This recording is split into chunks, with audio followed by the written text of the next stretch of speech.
Hello，大家好，现在是下午4点40分。有股友就问这只嘎木大，他就问什么时候可以买入长期投资？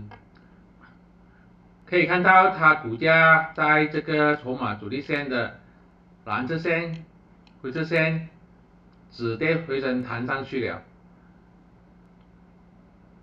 它的下一个阻力肯定就是这个4.53的52周新高。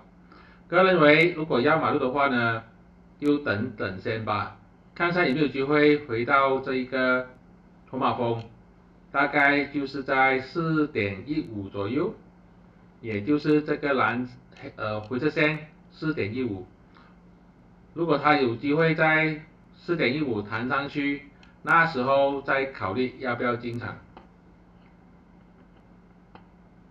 当然，如果跌破这个支撑4.05，这个就不要去做这期跌倒。